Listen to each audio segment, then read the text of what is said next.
So how's everybody been? Any comments? Any questions? Any great revelations this week? Oh, I like the quiz. I'm glad it was an open book test. Oh yes, the quiz. That's right. I was gonna review that quiz. So let me see if I can find. Greg sent me his answers, several of which were wrong, by the way. Wrong, meaning not what I was expecting. Let me see if I can find Greg's here. But we can discuss it. We can discuss it. So, what was the first question? Naomi, have you got yours Well, handy? I have mine handy, but the only question I didn't really answer was the first one. What are the five laws of success? Oh, okay, yeah, what are they? I'm not going to list them. I can't list them off the top of my head. I had to look it up, and I didn't go look it up. Okay. Anybody know? Jessica, you should know this. You're the expert. Isn't that the magic? The MAGIC? Yes, it is. Well, that was too easy. Well, I didn't say it was I going to be. I overthought didn't it. say it was going to be a difficult test. Well, I mean, I got the other magic one. I mean, I got the letters. All right.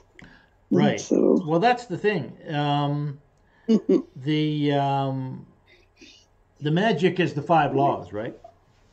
Motivation, attitude, goals, imagination, and consciousness. I probably said that 1,000 times in the course of these calls. So yeah. So what's the motivation law, class?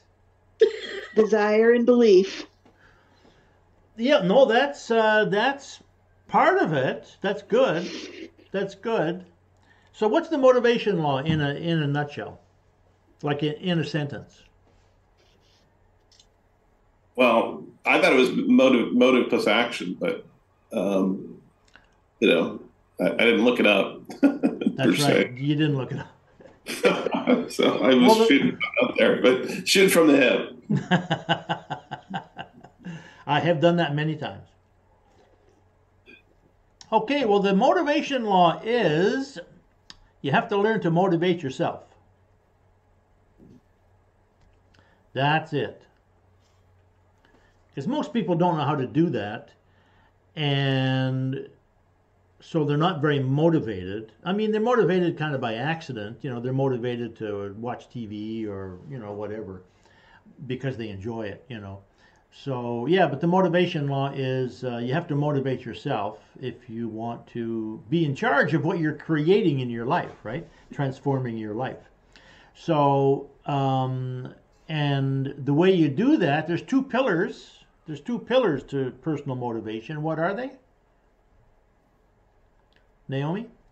Desire and belief. Desire and belief. Yeah. So a lot of what we talk about with these worksheets in this workbook is how to build your desire, i.e., what's it worth to me?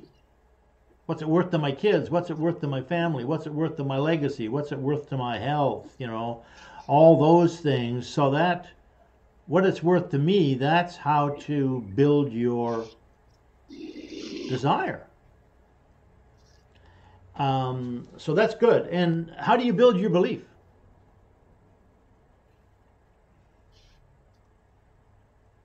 Past successes? Past successes list. Yes, that's one way to do it. Past successes list is sort of how you build your belief in yourself because you've had successes in the past, right? And Affirmation principle? affirmation principle is yes, that's a good one too. I didn't ask that really, or at least I wasn't expecting that, but that's good. So yeah, so you could build your belief with the affirmation principle. You could do it with the past successes list. How else could you do it? Well, I think you can look at your beliefs come from the meaning that you associate to different thoughts or different actions that are happening. And so I think recognizing that is probably the start of changing that, or part of the process at least. I think you're Yeah, that's doing very that. good. Yeah, to that's those very good. techniques now. So work with the meaning of things, right? Yep. Changing the meaning of what you mean by success, perhaps, right? And of course, I go into great lengths about this in the book. Also, in my new book, I talk about that. It's here. Oh, you got it. Okay, great, great. It's green on the screen, but it's a very nice gray. If I could get the setting to change, which Right. it's just change it in account settings, but I can't find the settings button. Yeah. So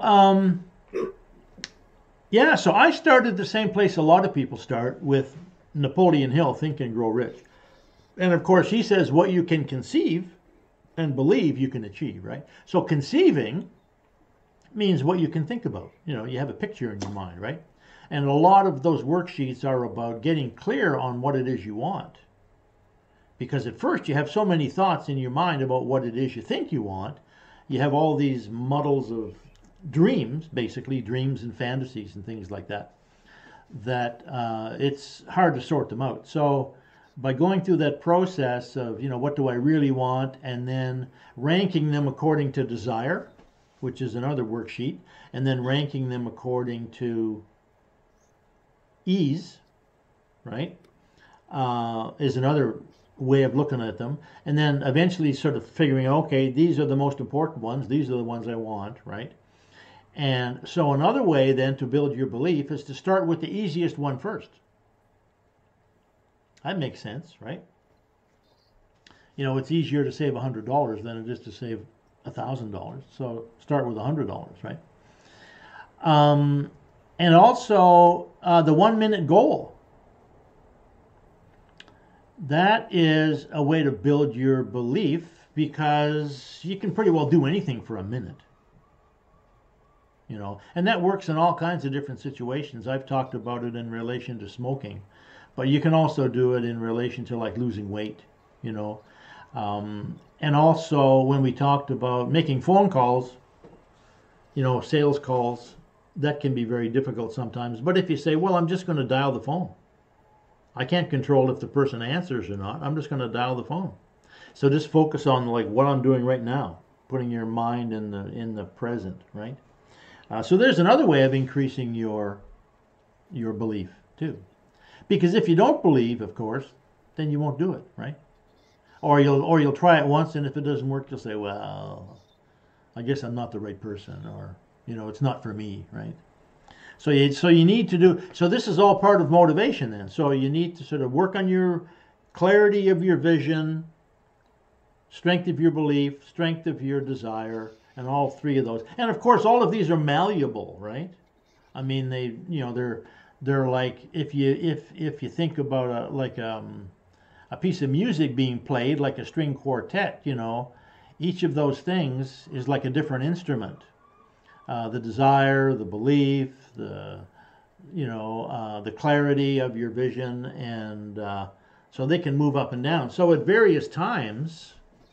And these are why I use the word tools a lot, because at various times you need, a certain kind of screwdriver, a certain kind of wrench. The other day I was doing a little work in my yard and I had the wrong screwdriver. Well, I couldn't unscrew the screw I was trying to use. So I had to go and get the other screwdriver, right?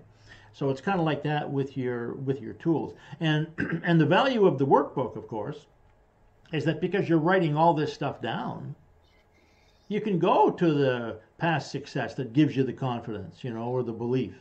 And you can reduce the size of your goal,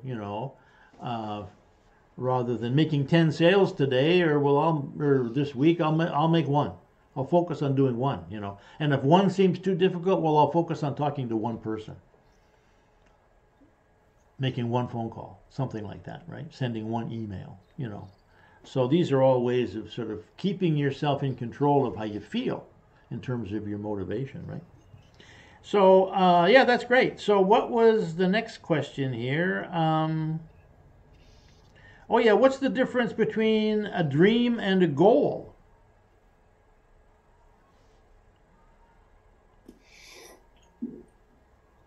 Well, I think dreams are kind of wishes, or they're without any time or specific, can't say the word, any concrete actions or timelines. I think you get goals are more serious, right? You go through the different. Yes.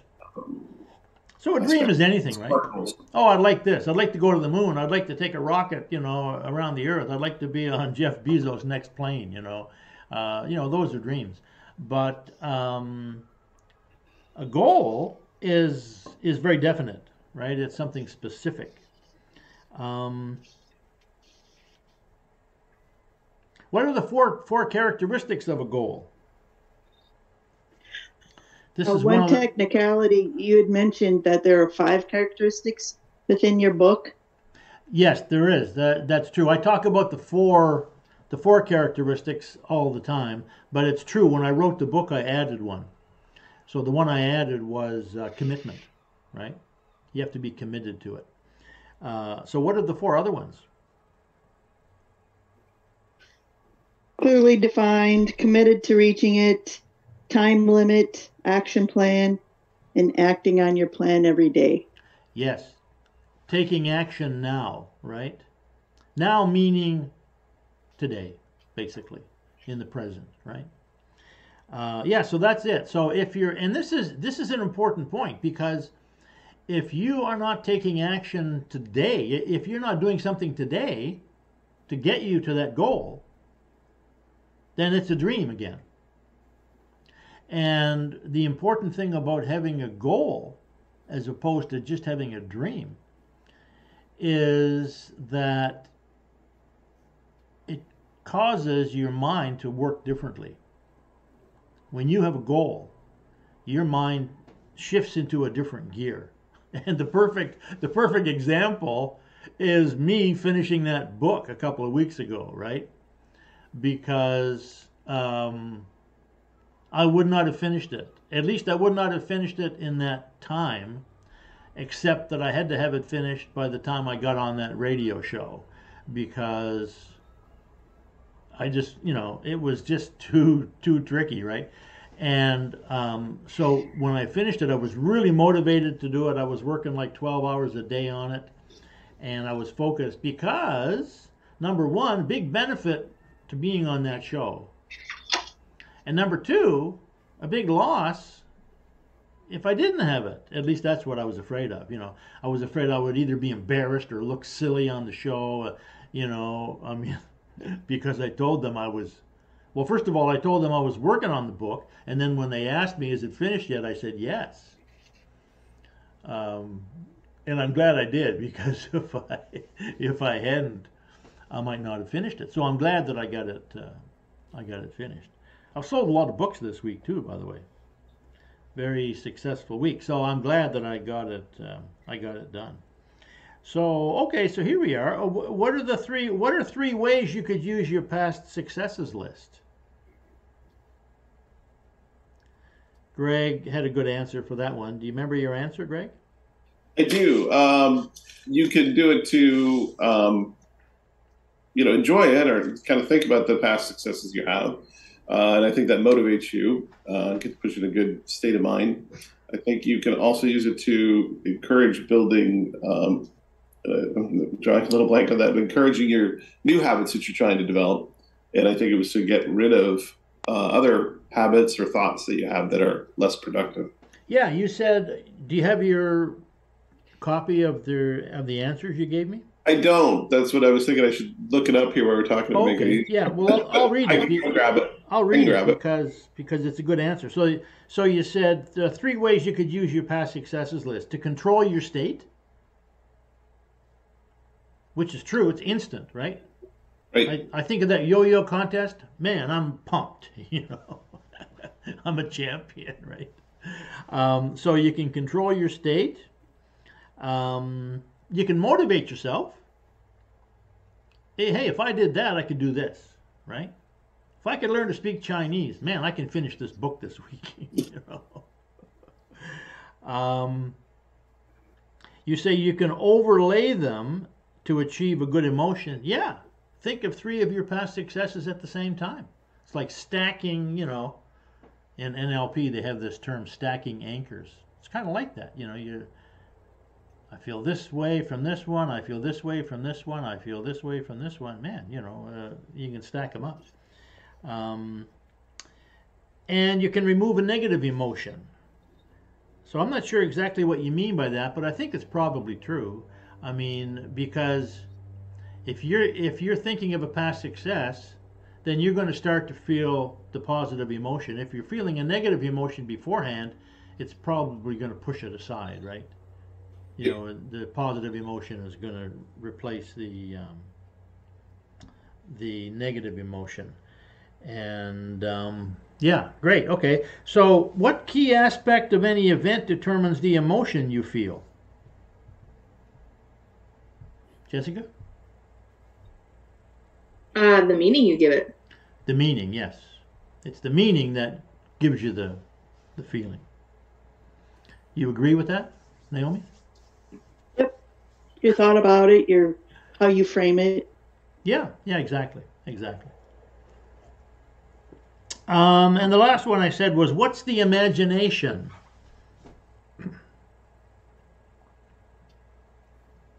Class? Is it the link between the physical and the non-physical worlds? Yes, that is true.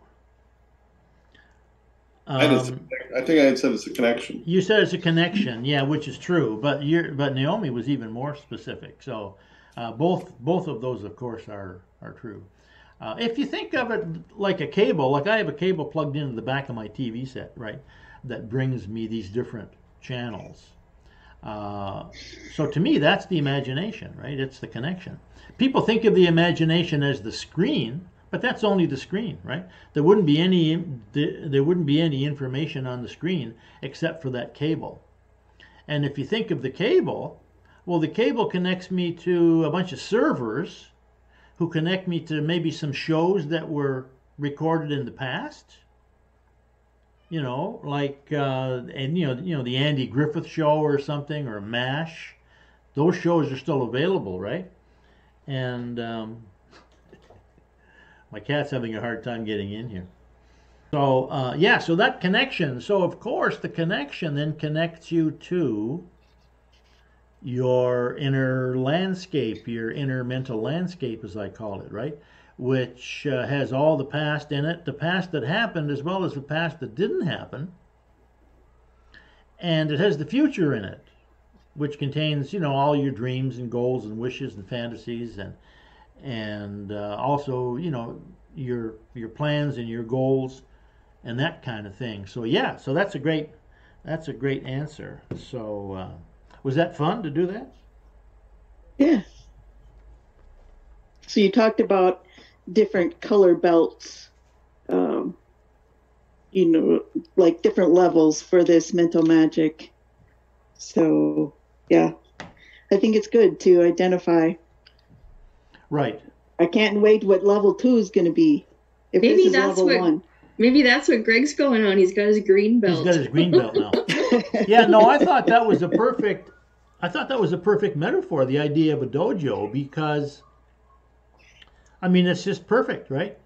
Because if you go to a dojo, when you first begin, you sort of don't know what's going on, right? You learn, like I remember when I was studying judo, I mean, we spent, the first classes were all about how to fall. And we used to practice falling lots of times in every class, but that's where we started. And then, of course, we tried different throws and different locks and different defenses and things like that. And so in any class, there were people who were like white belts, and then yellow belts, and orange and green and blue and black. So you guys are all, well, I'm not sure. I guess you're all at least yellow belts. Maybe Greg is a green belt. He certainly looks green today. So this quiz is great because I'm sure Naomi would agree that some of your concepts about how the mind works and how your imagination works have shifted a lot since you first joined us, like in February, right? Mm-hmm.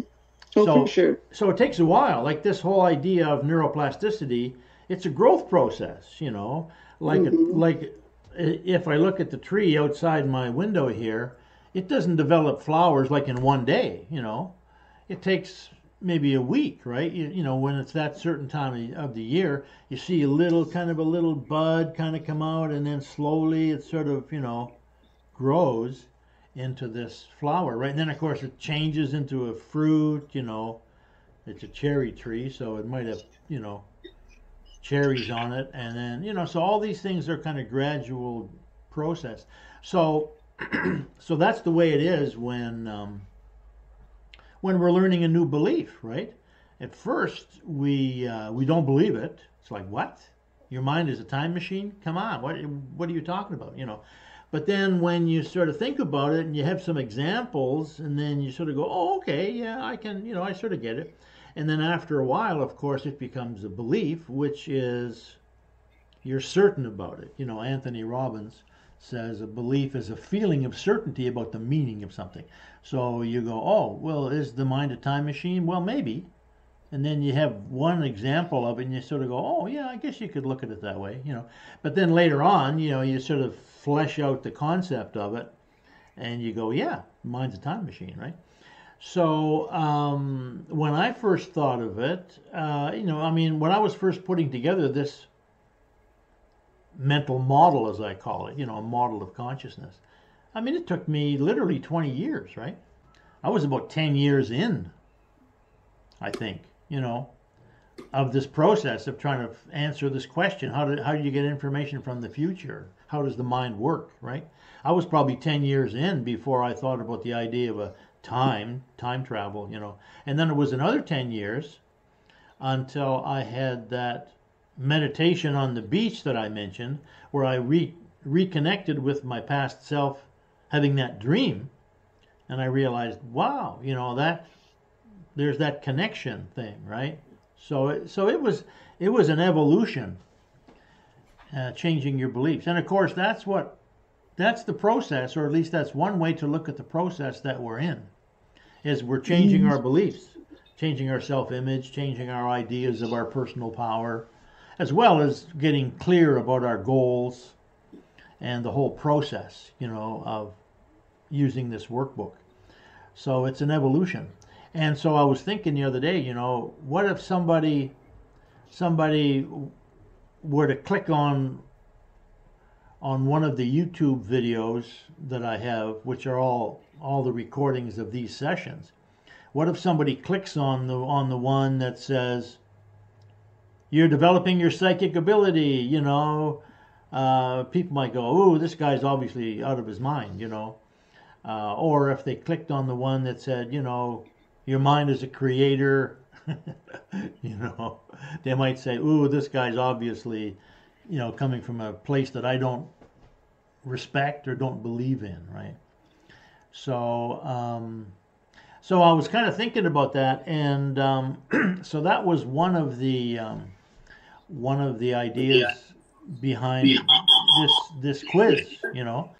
Yeah, there's a principle that I've heard before. I've heard it in NLP. It may exist other places too. It's called a complex equivalence, which is kind of a weird term, but it's kind of like A means B. So, for example, you can think of a woman who says,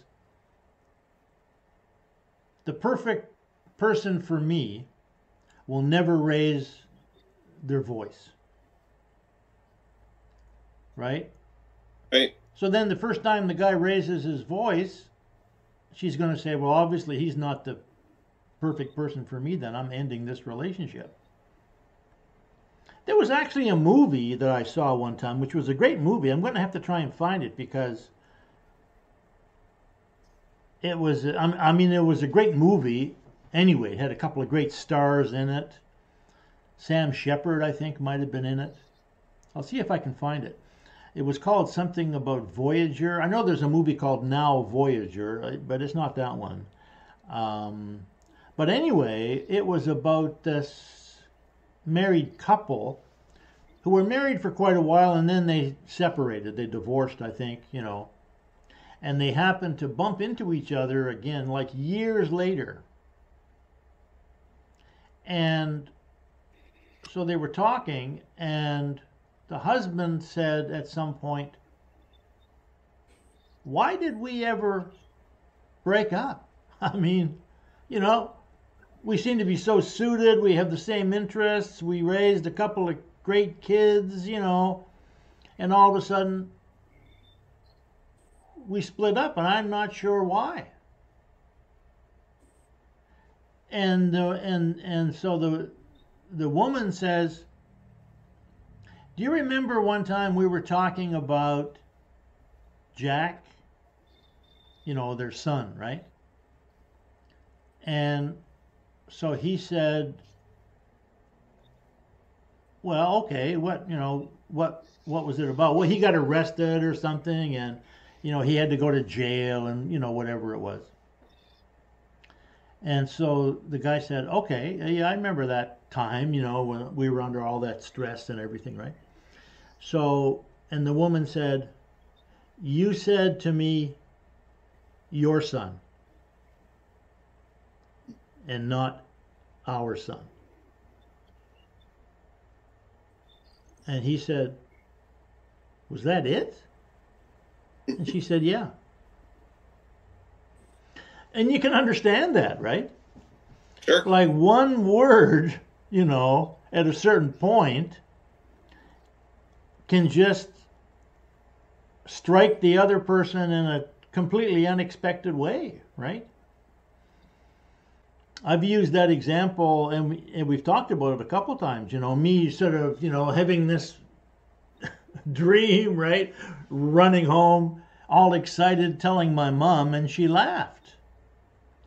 And how that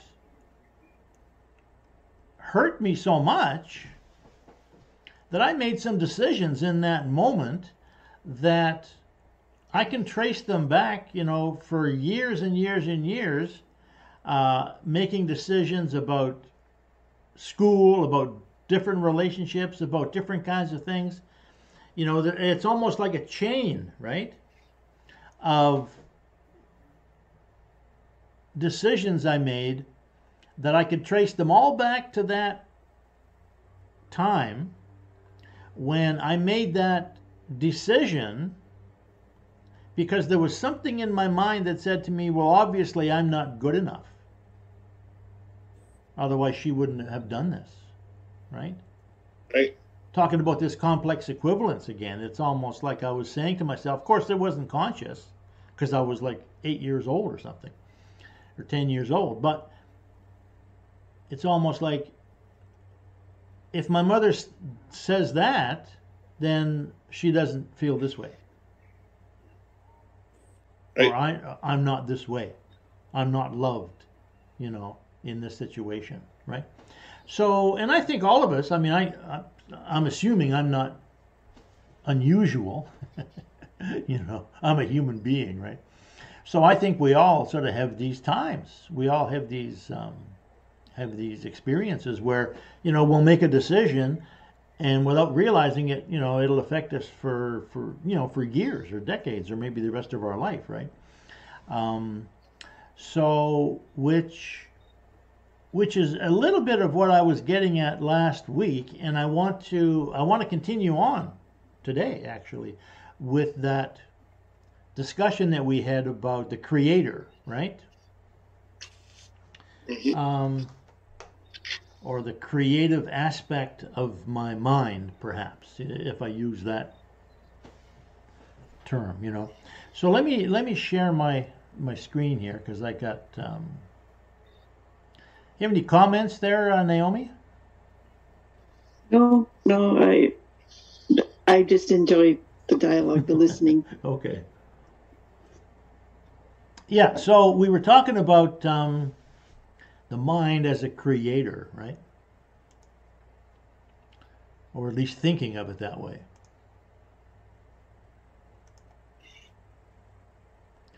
So this was last week, right? Talking about the mind as creator. Oh, by the way, did you happen to notice this? I didn't notice that. No. Well, this was the thumbnail that I created for last week's session, right? Now you see this picture on the right? Yes.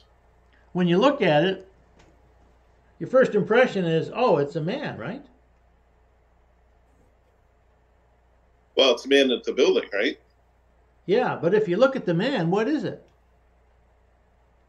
There's not really anybody there. There's no man there. There's that archway, and then there's a guy raking leaves or something under the arch, and then there's a woman That's fascinating. carrying a bundle of straw or something, right? Right. And then there's those bricks or stones in the foreground that kind of look like a jacket. But your first impression is, oh, it's a bald-headed guy with, hair on the back of his head. You can see his ear, you can see his eye and his nose and his mouth. But actually, he's not there. Do you see that? Right. Mhm. So it's a optical illusion, right? So I thought that was interesting. Yeah. I love optical illusions because, there's people that say that there is no reality out there. I mean, philosophers have been arguing over if there really is an external world out there, because what we see is not exactly what's there, right? It's something else. So talking about the mind as creator last week, we talked about the mind creates information, it creates your self-image, and ultimately it creates your personal reality. That's a pretty deep concept as well. Of course, Buddha talked about that 2,500 years ago. So then we get into talking about the word God, which we generally think of as the creator, right? The creator of everything, and how the word actually comes from the Sanskrit, which means to invoke or to implore or to ask, right? Asking God for something. Please grant my wish, please heal my child, right? So this week, session 33, I want to talk about invoking that creative power. So Greg was saying last week that in the Bible it says the Word, in the beginning was the Word, and the Word was with God, and the Word was God. Well, that's an interesting sentence, right? Because it says the Word was with God, and the Word was God. Well, how can it be with and be at the same time, right? It's kind of a mysterious sentence. But if we replace the word God with creator, then we can say, well, first there was the Word, and the Word was with the creator, and the Word was the creator. It's like, okay. Well, that's more what we're talking about in these sessions, right? It's like the words that we use, whether it's an affirmation or a description of something, tends to create, right? Like if I say the word dog or holiday or New Zealand, that word initially creates something in your mind, like a concept, right? And so that the word is the creator in the sense, and then the concept might eventually turn into a physical thing. If you say, hey, New Zealand, yeah, I'd love to go to New Zealand, and maybe you plan a trip to New Zealand, and then write it on your goals list, and then work towards it, and at some point you might find yourself in New Zealand. So that's the process of sort of turning a word into a thought, into a goal, and then into physical reality, right? So I was watching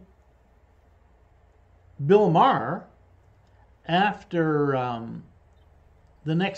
after we had that session last week, and I was thinking, geez, maybe I laid it on a bit thick there about God being the creator. Maybe your mind is the creator. Maybe your mind is part of God. And I said, I was always told that I was the son of God when I was young, right? So here's this and he was interviewing David Duchovny. Now, David Duchovny, you know, he's an actor, but he's also a writer. He's written a number of books. So here's this a part of this interview that he had with David Duchovny about his new book that he just wrote. And he's talking about the creative process, you know, writing the book, and how his mind is kind of split in two. So here, I'll just play this here for a second.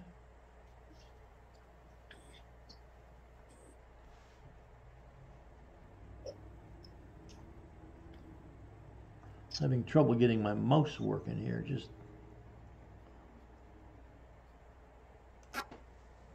all right, we got a great show. We got Matt Taibbi and Liz Smith.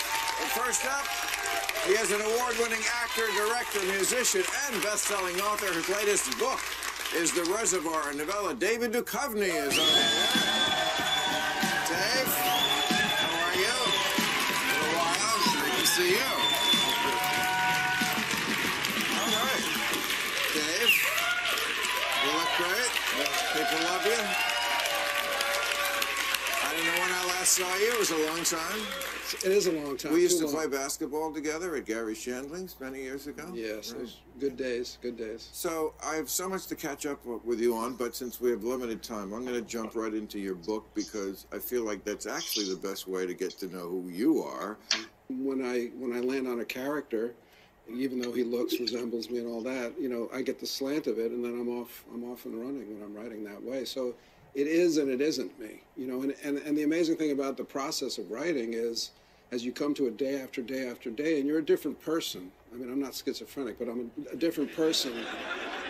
Every day I sit down with a different consciousness in a way, and it kind of builds like a sedimentation in a way, and it becomes its other thing, and it's not me in a way, even though it came from. Do you write high?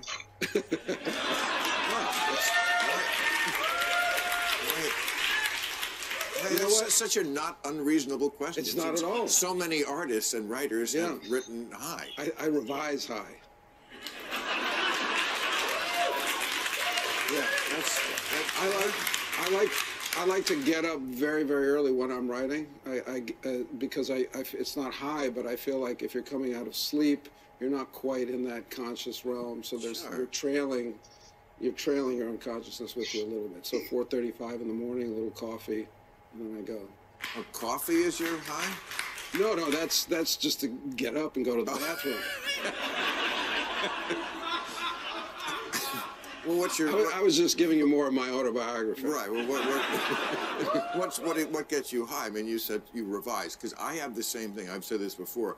I have like a bicameral mind. Yes. It's like Congress. I have two houses. Yeah. I have the sober. Who's got the gavel? I have the sober and then the stone. They have to come together on Right. legislation. Right. When they both agree, I will sign it. Is that what you're talking about? Okay. Have you ever read Julian James's Bicameral Mind? Have you ever read that No. book? You'd be very interested in No, that. it's probably the same I thing. mean, he says, if I might get this wrong, so forgive me, but he basically says that God, as we have come to know it, is actually one half of our brain talking to the other half of our brain, and that we mistook it for God. But anyway, be that as it may, Bill. I think that's giving a lot of credit to people who don't even have half of the brain. Well, if only that were so. But So I thought that was interesting, especially that I watched it on Saturday after we had our session. But that that idea, first of all, that book by Julian Jaynes, a famous book, you know.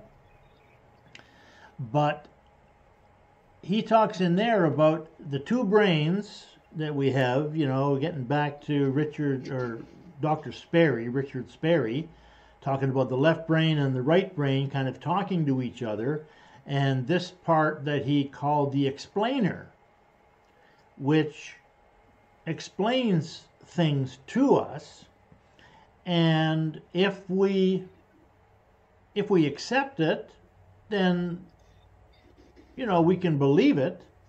Like the explainer said to me, this is what I'm assuming now.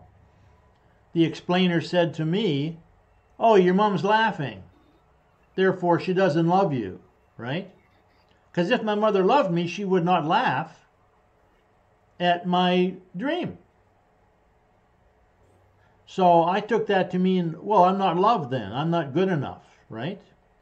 And that thought followed me, for decades, right? Affected my relationships, affected my willingness to apply for jobs, dropping out of school, having a fight with the teacher, all kinds of things I can identify as stemming from that thought that kind of popped into my mind that I wasn't even conscious of, right? So what he's talking about is writing and the creative process. He says when you get into it and you do it repeatedly, it's almost like you have these two parts of your mind, right? That one part's talking to the other part. Now, have you, any of you or all of you, each of you, have you experienced anything like that working in the workbook?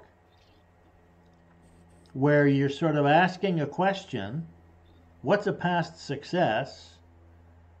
And then you get an answer. Or when you're doing your affirmation principle, why do I think this means this? Maybe it means something else. It's like there's another part of you that's talking to you. It's like you have these two parts, like Bill Maher says, you got the one side and the other side, and when they come together, then, you agree. So that Julian Jaynes book, he says this is the origin of consciousness.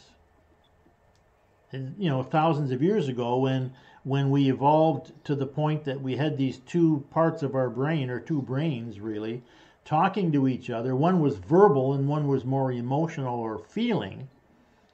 So he says this is the thing that people interpreted. If they heard a voice in their head, they thought, oh, God's talking to me, right? And that became the origin of, all these sacred scriptures and that sort of thing. So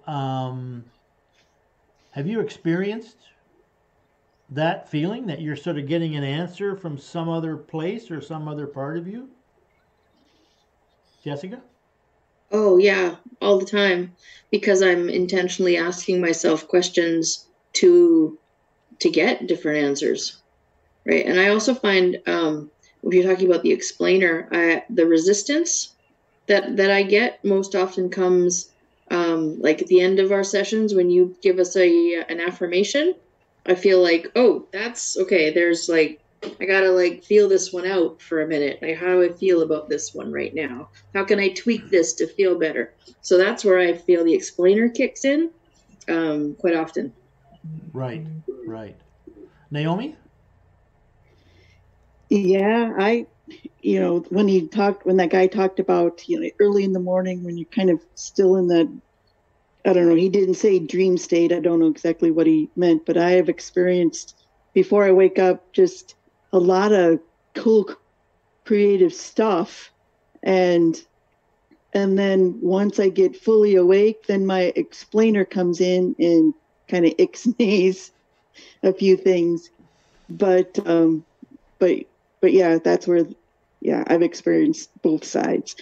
The explainer seems to win out quite a bit.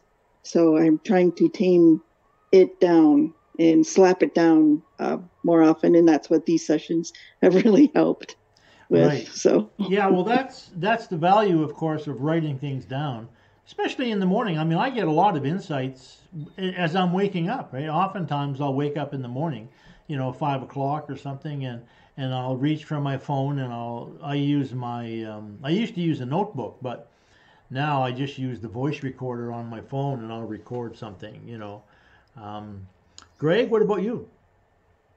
Yeah, I mean, that's one of the, I don't know if I've had it, I haven't thought of it coming from somewhere else, but certainly when using some of the techniques to change emotion, dates and things like that, I've started to think of it differently. I mean, I did that a little bit with, as I mentioned, with psychology in the past, but I've taken it for different techniques now, kind of a variety of techniques that you have to do it more efficiently, where I'll start looking at other sides of it and say, it's not a productive thought for me. Talked about past with work and stuff. So it was, all of a sudden things got much easier. I have noticed that all the things are starting to happen because serendipity kind of thing that's happening, where things, I was looking, I went to see my dad the other day, and all of a sudden he said I was looking to get an air conditioner. He said, like, I said, I can't find this one type of air conditioning unit for the office. And he said, this one? And he handed it to me. It was sitting right next to him. So, I mean, I went today and dropped my son off, and I said, I might go drive over here before to the gym. And I drove up there, and there was a garden that was available to the community to plant things. I thought, wow, if I wanted to garden, even if I had an apartment, do it here. Community center, there's $100 a year. You could get a plot of land that you could garden. So I've seen it speaking to me, kind of like that was a whole creative. I mean, you could spend years gardening in your life. That's a door that opened as a possibility for virtually free. Right. Which many people do all kinds of things because they can or can't garden. But so a lot of it is, and I just thought of it. It was interesting when you just said this, that I was using my mind like a laser and looking where my thinking was. Was it forward? Was it present? Was it past? But I hadn't thought of what Naomi said with it's kind of like the third eye in the morning a little bit. So we're talking about is your mind on that? When your mind, the creative third eye, that may be some speaking that's happening too. It's happening a little bit with the exercises too, I guess. So there's different ways that I'm thinking differently that's being spurred by the workbook. Yeah, well, I mentioned last week, I think I mentioned it a couple times, that the whole idea of the creative process, the creative person, right, is a person who has this sort of inner channel, whether it's Paul McCartney coming up with a melody. Lots of times he just says he hears them in his head, right? Keith Richard created the riff, da da da da da da da da, for Satisfaction, when he was asleep. He woke up and he played it and recorded it, and then he showed it to the other members of the band and says, is this anything? Is this silly or what? And he said, no, that's a great riff, right? And then Mick Jagger wrote the words to it.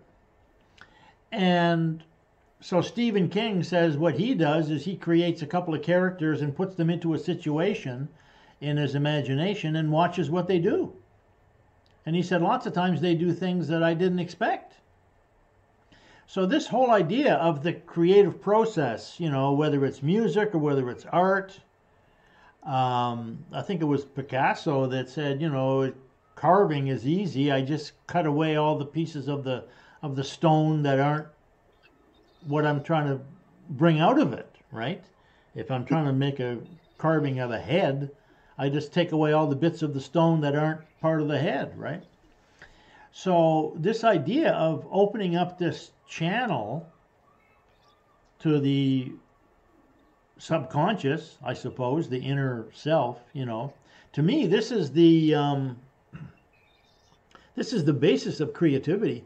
And this is something that happens when you consistently work in this workbook, this journal, right? I can remember when I first started writing, because I had this dream that said I'm going to be a writer, right? So when I first moved to Vancouver, I remember I thought, well, I'm going to be a writer, so I better start writing. And so I used to always have a journal with me, and I was always writing stuff down.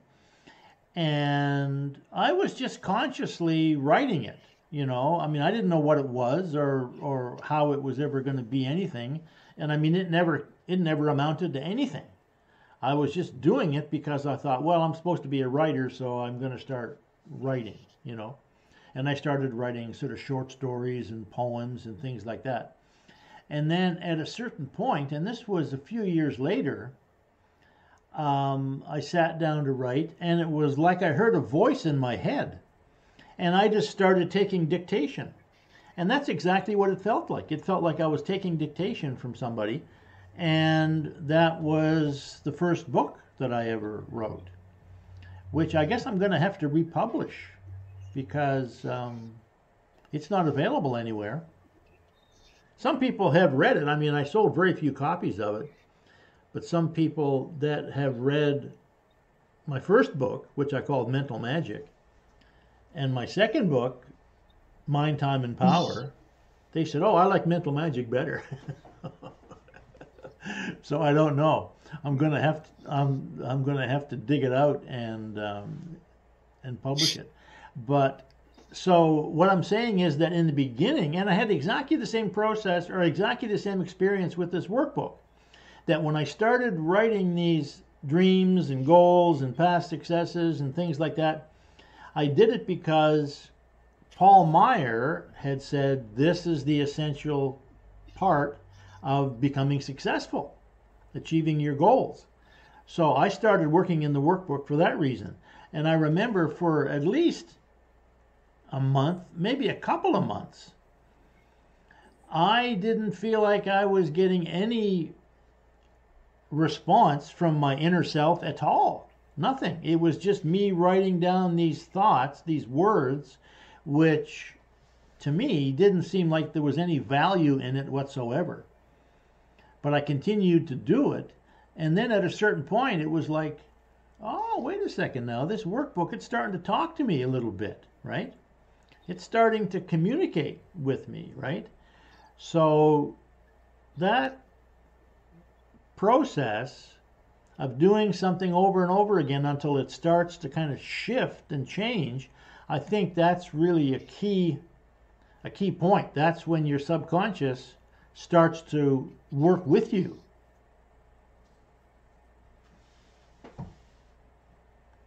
It's kind of magical.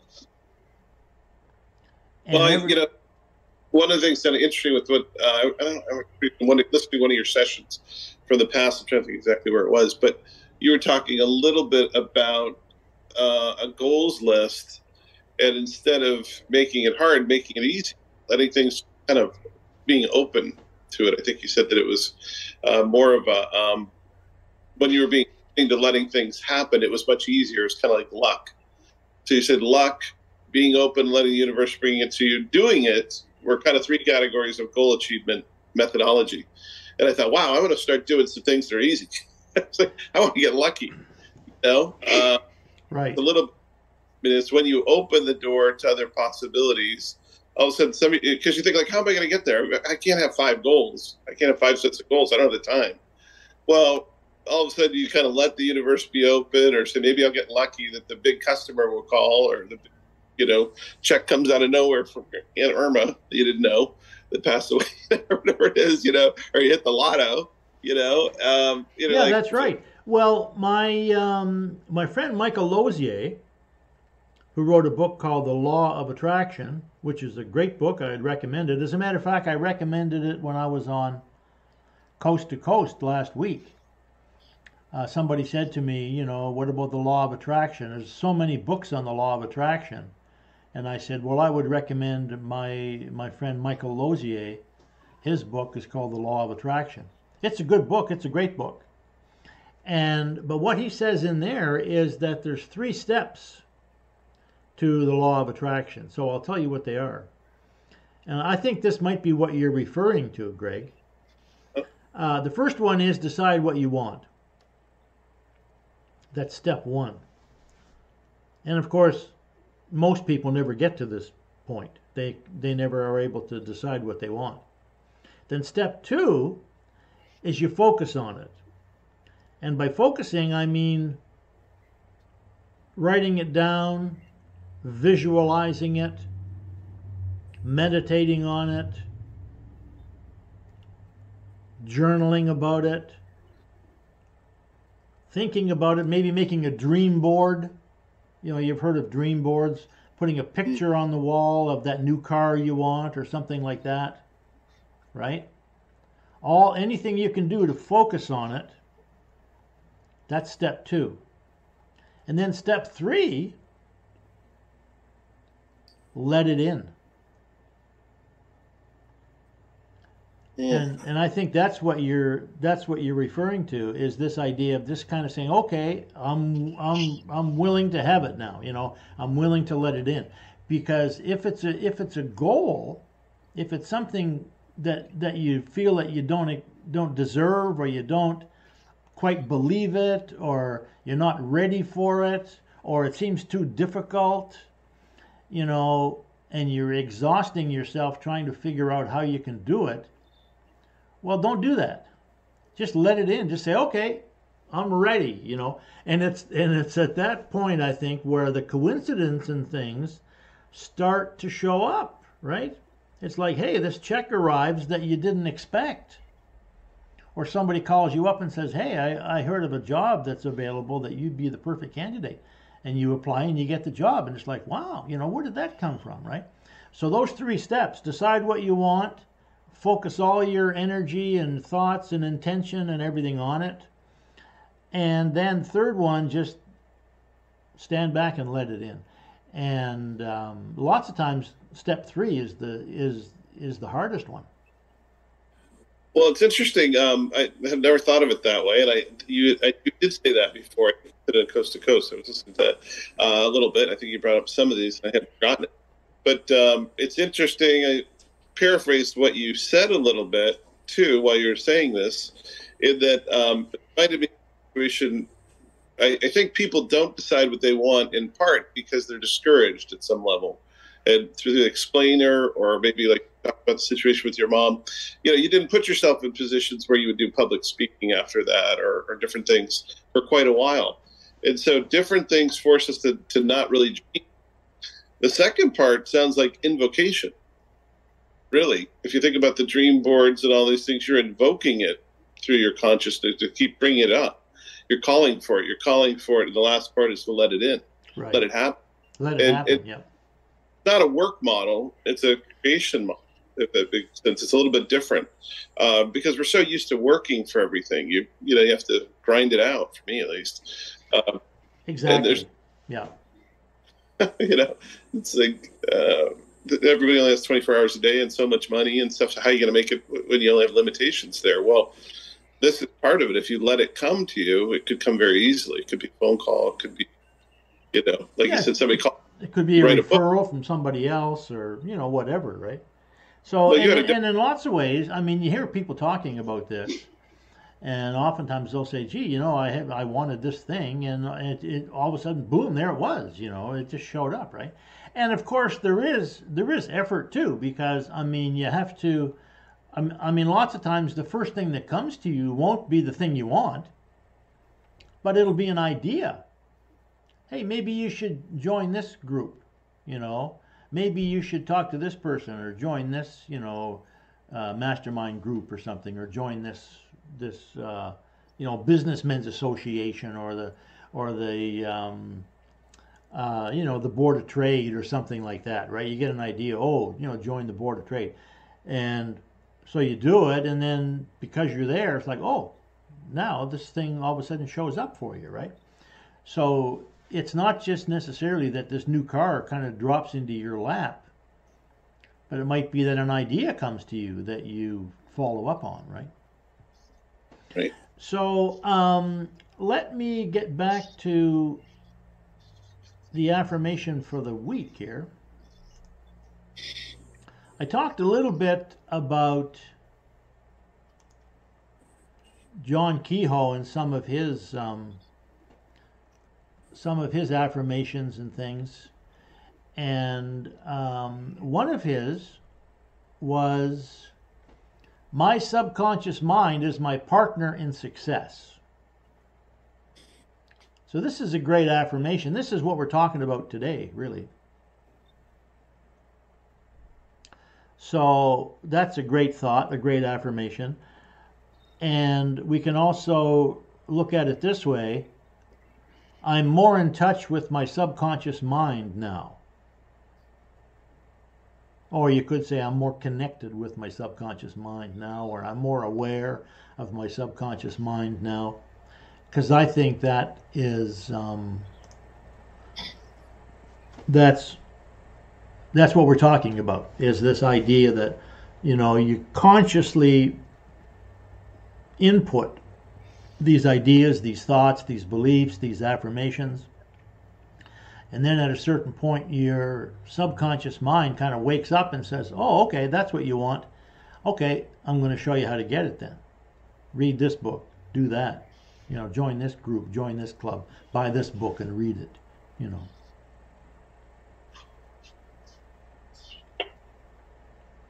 Interesting. like it. Great. Good stuff. By the way, have any of you heard of The Strangest Secret? No. Jessica, you've heard it, right? Naomi, you've never heard it? Nope. Well, I'm going to send you a link, or you can go to YouTube, look up The Strangest Secret. Now, It's a book, right? I'm sorry? It's a book, right? I think I have the audiobook. Well, it was, first of all, it was a spoken word thing. Okay. Earl Nightingale wrote it. Earl Nightingale was a well-known broadcaster in the USA, and he used to have this, I guess you'd call it a podcast now, but back in the day, back in the 50s, I think, when he started, or maybe in the 40s even, it was sort of a feature on the radio. He would do these things where he would, give a little story or something, or a lesson, right? That would be a couple minutes long. And so he was well known as a broadcaster. And he wrote this thing called The Strangest Secret. And it was turned into a recording. Whatever the thing is. I think it was a 45. And it sold over 1 million copies. Like, it just completely broke all these records, right?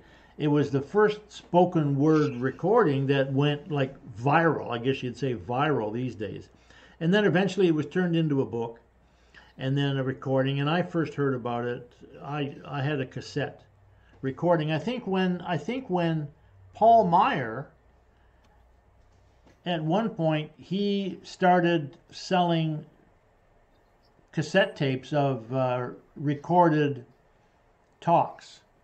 You mentioned one before, Greg, how I raised myself from success, how I raised myself from failure to success in selling. Yeah, Frank Bettger. Yeah, that was a book by Frank Bettger, and then that was eventually turned into a cassette. Like, now we call it an audio book, I guess. And so Paul Meyer was publishing all of these spoken word, audio books, I guess you call them now, right? And so I think The Strangest Secret might have been the first one that he published. At any rate, it's a famous thing, and I was watching it. There's many versions of it on YouTube because it's just a recording, so people can put whatever pictures they want together with it. It lasts about 20 minutes, I think, but it's a great thing, and so I recommend that you go to YouTube. I'll send you a link to it, but you can also find another link. There's several versions of it on YouTube, but it's a great thing. And the essence of it is that you become what you think about. That's it in a nutshell. And of course, Earl Nightingale, he's a broadcaster, has got a great voice, and he does a great job with it, and it sounds great just to listen to his voice. But he eventually teamed up with his partner, and they started Nightingale Conant, publishing these educational courses, right? Oh, wow. So Nightingale Conant became, like, I think one of the largest, if not the largest, digital recording platforms ever, back before there was the internet, right? Yeah. Nightingale Covenant, right? Isn't it Covenant? Conant, I think. Conent, I think. Anyway, if you type in Nightingale, it'll pop up. So one of the things I've noticed is, 33 weeks in, that I'm a different person now. And so all these books that I read years ago, I need to go back and listen to again, because as soon as you said The Strangest Secret, I'm like, oh yeah, I read that. And it had no impact on me at all. I just remembered the name. And it's like, I need to go back now and reread through this different lens. Like, I feel like I don't need to buy another book for a while. I just need to go back and listen to all the ones that I listened to 2 years ago through this new lens. Well, thank goodness for YouTube, you know, because a lot of those things are on YouTube now. When we walk in, do we have to bow? When? When you walk into the dojo? Got to bow, right? Well, it's up to you. I think you should clear your mind. It's up to you. Yeah, it's a good idea. Get rid of the But you green don't have screen. to bow. You don't have to bow to me. I mean, No, I didn't mean you bow to the dojo, the room. you bow to of the teacher. dojo. Yeah, you bow to the image of the, you know, the sensei on the wall or something, right? Right. But anyways, well, Okay, Have thank a you, good guys. week. thanks. All right. Bye-bye. Nice seeing everybody. Likewise. Nice Bye. See you next week. All right. Bye-bye. Yep. For more information about this online community, to get your own copy of the book upon which this entire training series is based, either the ebook, the paperback, or the audiobook, go to mindtimeandpower.com, where you can also get a free copy of this Design Your Life workbook.